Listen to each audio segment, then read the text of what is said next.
Hi everyone, welcome to my channel. तो आज हम बात करने वाले हैं आईटीआई अनुदेशक बहाली के बारे में। तो जैसे ही आईटीआई अनुदेशक बहाली की बात करें तो आईटीआई अनुदेशक बहाली में अप्रॉक्स आईटीआई के लिए 900 कुछ सीट के लिए बहाली आया हुआ है, जो बीटीएसी दे चुका है। क्या कर चुका है? बीटीएसी अब बोल चुका है कि इसकी नियुक्ति के लिए ऑनलाइन आवेदन 23/5/2023 से 22/6/2023 तक किया जाएगा। ये किसके लिए है? आईटीआई आधारित। और बता दें आप लोग को कि डिप्लोमा और डिग्री जो बीई बीटेक करते हैं उनके लिए अलग से नोटिफिकेशन आएगा।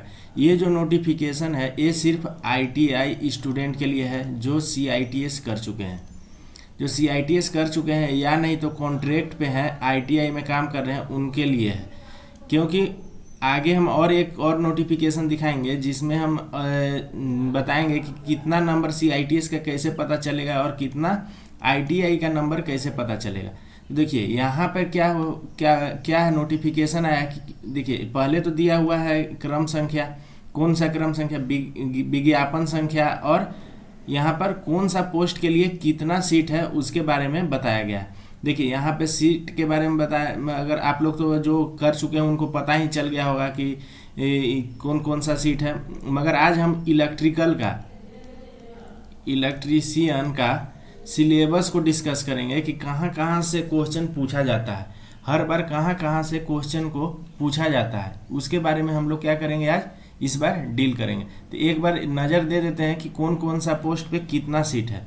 तो देखिए मशीनिस्ट के लिए कितना है, 3, आरएसी के लिए कितना है, 11, और ड्राफ्टमैन मैकेनिकल के लिए क्या है। ड्राफ्टमैन मैकेनिकल, देखिए ड्राफ्टमैन मैकेनिकल कहाँ कहाँ सकता है, ड्राइंग में। आगे नोटिफिकेशन में आप डाउनलोड करके देख सकते हैं कि क्या होगा। तो आज अभी हम आगे दिखाएंगे नोटिफिकेशन। फीटर का सीट भी अच्छा है, 105।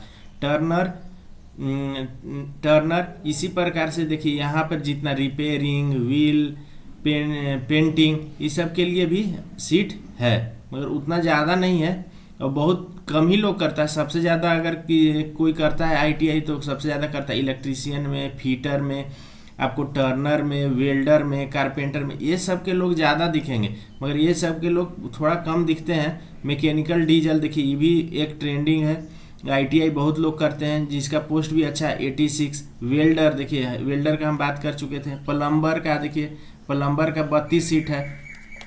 फाउंड्री मैन का भी यहाँ पे सीट है, जो फाउंड्री मैन देखिए बहुत कम लोग करते हैं। फाउंड्री मैन से जो बिहार से फाउंड्री मैन कर चुका है और जिसके पास सीआईटीएस का डिग्री है, देखिए उसका नौकरी पक्का हो जाएगा। 3 सीट है यहाँ पे। इसी प्रकार अगर इलेक्ट्रीशियन की बात करें तो सबसे ज़्यादा सीट देखने को मिल रहा है कि इसमें इलेक्ट्रीशियन में, आईटीआई के पोस्ट में इलेक्ट्रीशियन का, और यहाँ पर मैकेनिक्स में कितना दिख रहा है, इलेक्ट्रीशियन मैकेनिक्स में कितना दिख रहा है, 130। और यहीं पर अब नीचे की ओर आइएगा तो देखिए यहाँ पर आईओटी, इंटरनेट ऑफ थिंग, क्या सब्जेक्ट के लिए कितना कितना है। इलेक्ट्रॉनिक्स का 5 है। वायरमैन, इलेक्ट्रिकल वायरमैन, जो जैसे सीआईटीएस आप लोग करते हैं तो क्या होता है उसमें लिखा होता है इलेक्ट्रीशियन / में वायरमैन। तो देखिए इसमें वायरमैन का पोस्ट कितना है, 11। जिसके पास वायरमैन का डिग्री होगा उसका नौकरी यहाँ पे पक्का हो जाएगा। इसमें क्या है, थोड़ा फाइट कम होगा क्योंकि आगे हम और डील करेंगे। यहाँ पर आप देख सकते हैं इंजीनियरिंग ड्राइंग में देखिए 85 सीट है, 50। कंप्यूटर एंड डिजाइन में कितना है, 1 सीट है। देखिए यहाँ पे नोट में लिख दिया है कि अनुदेशक के पद विभाग के लिए डिग्री और डिप्लोमा योगाधारी के लिए हेतु विज्ञापन अलग से प्रकाशित किया जाएगा। हम पहले भी बताएं कहाँ से अलग से प्रकाशित किया गया। ये कब आया है, 15/5/2023 को ये नोटिफिकेशन आया। इसमें बताया गया सिर्फ कि कितना सीट है। देखिए भरने का तिथि को याद रखिएगा, 23/5/2023 से 22/6/2023 तक, और इसका जानकारी 18/5/2023 को देने के लिए बोला गया था बीटीएससी के द्वारा। तो वो भी नोटिफिकेशन आ चुका है कि नोटिफिकेशन में क्या क्या है। तो हम उस नोटिफिकेशन को एक बार खोल लेते हैं और फिर वहाँ पे देखते हैं। जो 18/5/2023 को बोला गया था कि नोटिफिकेशन आएगा, वो नोटिफिकेशन आ गया है। मेरे पास अभी किसका है, इलेक्ट्रीशियन का है। इसी तरह से आप जाकर btac.bic.nic पे जाइएगा तो आपका सभी का ट्रेड का नोटिफिकेशन दिख जाएगा। देखिए इसका वेतन के लिए बेसिक पे दिया हुआ है, ग्रेड पे 4200, वेतन 6। क्या चाहिए इसमें इलेक्ट्रीशियन के लिए, क्या चाहिए, एक तो ITI चाहिए, राष्ट्रीय से अनुभव चाहिए, कितना ITI के लिए कितना अनुभव चाहिए, 3 साल, और डिप्लोमा के लिए 2 साल, और डिग्री के लिए 1 साल। यहाँ पे देखिए यहाँ पे मांगा है CITS के लिए, CITS का प्रमाण होना जरूरी है। इसका 30% आपको मार्क्स मिलेगा, इसका 20% ITI का। अब हम आगे बताएंगे कि आप कैसे कैलकुलेट कर सके कि आपको 50% में कितना नंबर आपको मिलेगा। तो देखिए इलेक्ट्रीशियन का सीट में अनारक्षित कितना है, कुल 23 है, 35% महिलाओं के लिए दिया गया है, तो इसमें से 21 सीट महिलाओं के लिए है, टोटल 49 सीट महिलाओं के लिए। महिलाएं के लिए तो बहुत अच्छा सीट है, और बहुत कम ही लोग हैं जो CITS की होगी लड़की, अगर जो की है पटना से, जो बिहार की रहने वाली है या कहीं से, उसका तो नौकरी यहाँ पे पक्का है। आप देख सकते हैं यहाँ पर, आप देख सकते हैं पिछड़ा वर्ग के लिए कितना है, 15 सीट है, महिला के लिए कितना है, 5 है। यहाँ पर पूरा जानकारी दिया हुआ है। दिव्यांग के लिए क्या है, क्या क्या पूछा है, देखिए सबसे पहले तो 1/18/2023 से न्यूनतम आयु 21 साल होना चाहिए, 21 साल होना अनिवार्य है। यहाँ पे 21 साल अगर आपका उम्र नहीं होता है 1/8/2022 से, तो आप इस फॉर्म को भर नहीं सकते हैं। पिछड़ा वर्ग के लिए महिलाओं के लिए 40 वर्ष, अनुसूचित के लिए 42 साल, यहाँ पर 40 साल उम्र रखा गया है। इसको आप अच्छा से पढ़ सकते हैं क्या क्या है इसमें। अब देखिए अब बात करें कितना नंबर का एग्जाम होगा, तो 100 नंबर का एग्जाम होगा। इसमें बता दिया गया है 20 प्रश्न समान अध्ययन से आएगा, मतलब 70 नंबर आपको आएगा ट्रेड थ्योरी से, और 20 नंबर क्या होगा, 20 नंबर आपको आएगा समान अध्ययन से। देखिए ये बिहार का एग्जाम है, तो बिहार का एग्जाम थोड़ा हार्ड होता है, और लेवल से थोड़ा सा आपको हार्ड देखने को मिलेगा, इसलिए आपको तैयारी पूरा अच्छा से करना पड़ेगा। और यहाँ पर आपको 80 नंबर, सॉरी हम 70 नंबर अगर बता दिए होंगे तो 80 नंबर, क्योंकि 80 नंबर किससे है, 80 नंबर है आपको, देखिए किससे, इलेक्ट्रीशियन, जो नीमी का भारत स्किल का बुक है आपको वो पढ़ना पड़ेगा, ये प्रैक्टिकल का बुक पढ़ना पड़ेगा, क्योंकि ये इंस्ट्रक्टर का बहाली है, यहाँ पर प्रैक्टिकल का क्वेश्चन भी आएगा। और यहाँ पर मेन इंपॉर्टेंट चीज़ जो निगेटिव मार्क्स जोड़ दिया, निगेटिव मार्क्स कितना है, 0.25, 1 अंक मिलेगा, और इस पे 0.25 का निगेटिव होगा। नॉर्मलाइजेशन प्रक्रिया भी इसमें होगा, आप देख सकते हैं। अब यहाँ पर देखिए जो लिखित परीक्षा है वो कितना का होगा, 50 अंक में 50%, मतलब कह सकते हैं कि अगर आपको पास 100 नंबर में आपको 50 नंबर आया तो आप 25% ला दिए। अब यहाँ पर 30 अंक, अगर आपका ITI में CITS में 80% है तो आप इसका कितना 30%, 30/100 कर लीजिए। और आपको ITI में अप्रॉक्स मान के चलिए 85% है तो इसका 20%, ये दोनों को जोड़कर जितना आएगा आपको उसमें 50 नंबर में मिलेगा। मान के चलिए कि यहाँ से आपको कितना आ जाएगा, 24 नंबर, और यहाँ से कितना आ जाएगा,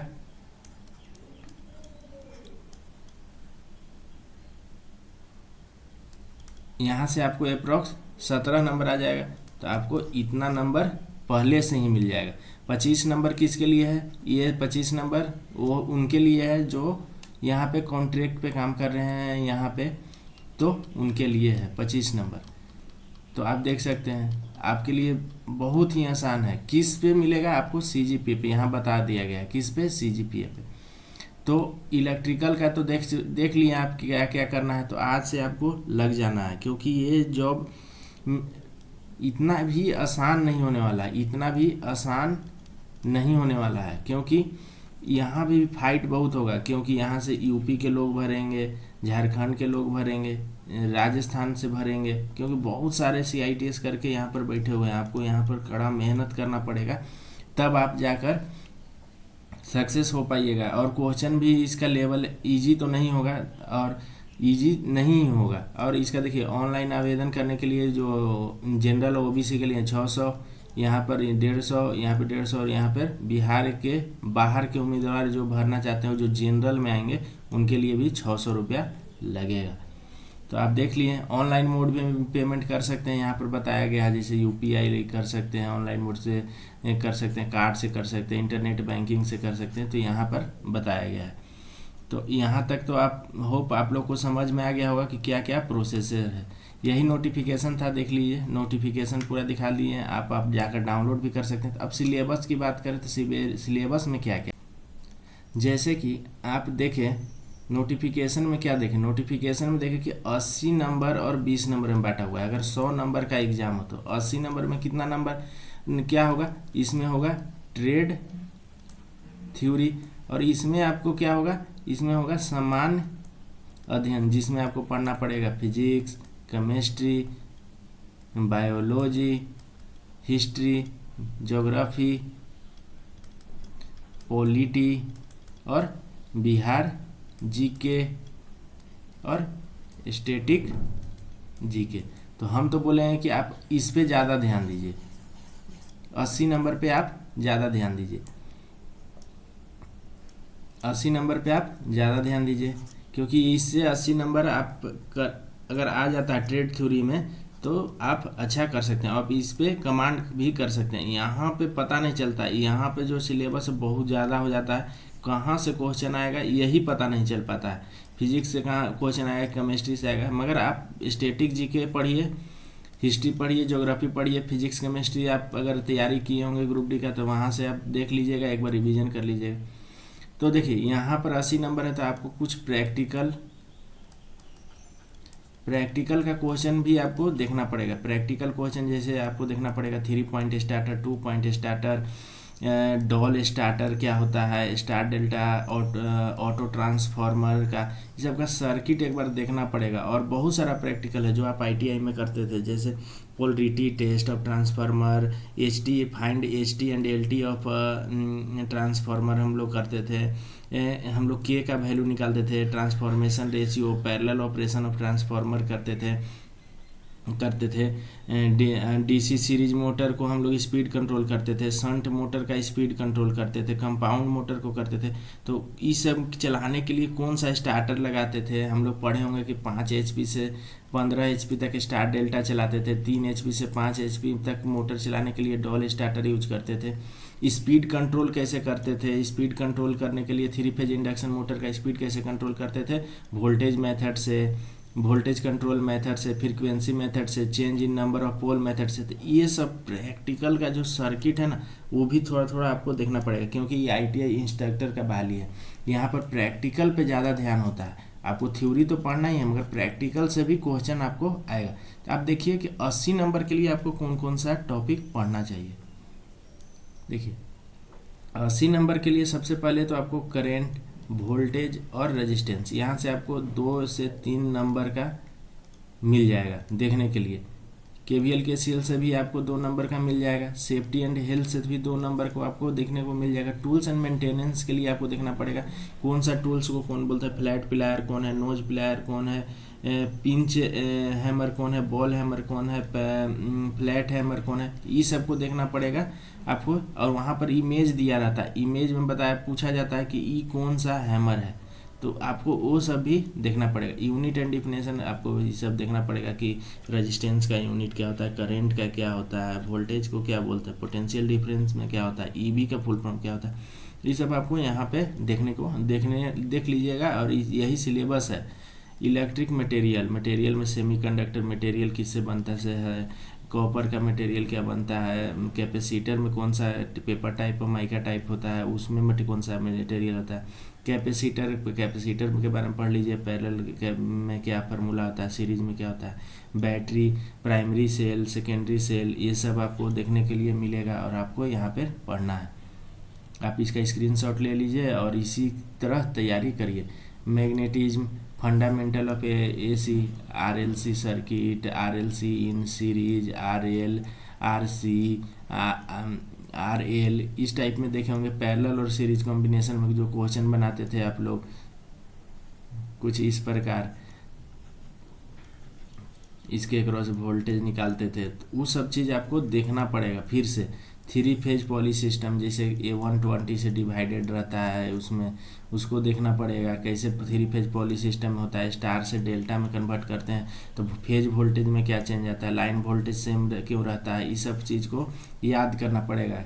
कब लाइन वोल्टेज सेम रहता है, कब फेज वोल्टेज सेम रहता है, कब 1/रूट कब वोल्टेज का रूट 3 से डिवाइड करते हैं, इस सब चीज़ को देखना पड़ेगा। वायरिंग एंड अर्थिंग, अर्थिंग में क्या देखना पड़ेगा, अर्थिंग में आपको देखना पड़ेगा pipe earthing, rod earthing, plate earthing क्या होता है, अर्थिंग में कितना मिनिमम रेजिस्टेंस होना चाहिए वो देखना पड़ेगा। तो इस टाइप का टॉपिक आपको देखने को मिलेगा। रेजिस्टेंस में पहाड़ पे अर्थिंग मिनिमम कितना होना चाहिए, सब स्टेशन में कौन सा अर्थिंग यूज होता है, वो सब चीज़ आपको देखने के लिए मिलेगा, तो आपको देखना पड़ेगा। अब वायरिंग में कैसे क्लीट वायरिंग का नाम सुने होंगे, पाइप वायरिंग के लिए नॉर्मल वायरिंग में यूज होता है। एमसीबी का फुल फॉर्म क्या होता है, एमसीबी कहाँ यूज होता है, एमसीबी हरदम फेज में यूज होता है, तो इस सब चीज़ को देखना पड़ेगा। इलेक्ट्रॉनिक्स, अब इलेक्ट्रॉनिक्स एक अच्छा पोर्शन है, यहाँ पर आपको 5 से 10 नंबर तक का इलेक्ट्रॉनिक्स मिल जाएगा। अब इसमें पढ़ना पड़ेगा आपको क्या, full wave rectifier, half wave rectifier, PN junction, different types of diode, thyristor, ACR, ये सब आपको पढ़ना पड़ेगा। डिजिटल इलेक्ट्रॉनिक्स, बाइनरी नंबर से हेक्सा में चेंज करना है, हेक्सा से बाइनरी ऑक्टा, ये सब आपको यहाँ पर डिजिटल इलेक्ट्रॉनिक्स में देखना पड़ेगा। अब यहाँ से होता है इलेक्ट्रिकल पोर्शन स्टार्ट, यहाँ से स्टार्ट होता है जनरेटर। अब जनरेटर पढ़ ही लीजिएगा। जनरेटर, डीसी मोटर में सब types of all DC motor, series motor, compound motor, shunt motor, long shunt, short shunt, सब पढ़ना। ट्रांसफार्मर में पढ़ लीजिएगा, different parts of transformer, uses of transformer, इसका फार्मूला पढ़ लीजिएगा 4.445 max into F into N1 E1 equal to, ये सब पे फार्मूला पे क्वेश्चन भी आएगा छोटा छोटा, ऐसा नहीं है कि इजी है, इस टाइप में कुछ क्वेश्चन भी आएगा। Electric measurement, PMMC, MI type क्या होता है यहाँ पे डिफ्लेक्शन टॉर्क क्या होता है, कंट्रोलिंग टॉर्क क्या होता है, आपको यहाँ पे देखने के लिए मिल जाएगा और इस पे आप पढ़ लीजिएगा। कौन सा वोल्ट मीटर कहाँ है, पैरेलल में यूज होता है, मीटर सीरीज में यूज होता है, ग्लेनोमीटर को शंट में क्या जोड़ेंगे कि वोल्ट मीटर बनेगा, क्या जोड़े सीरीज में क्या जोड़ेंगे कि मीटर बनेगा, इस सब चीज़ का क्वेश्चन आता है।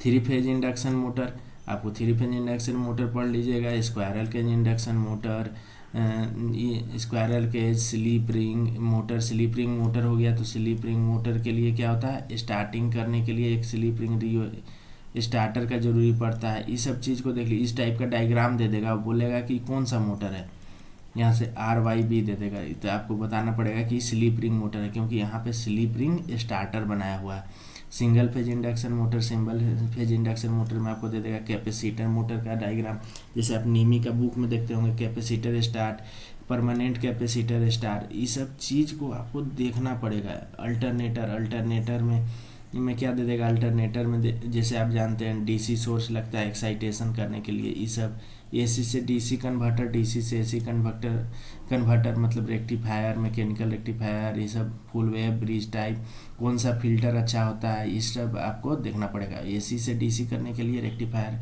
में आपको पढ़ना पड़ेगा।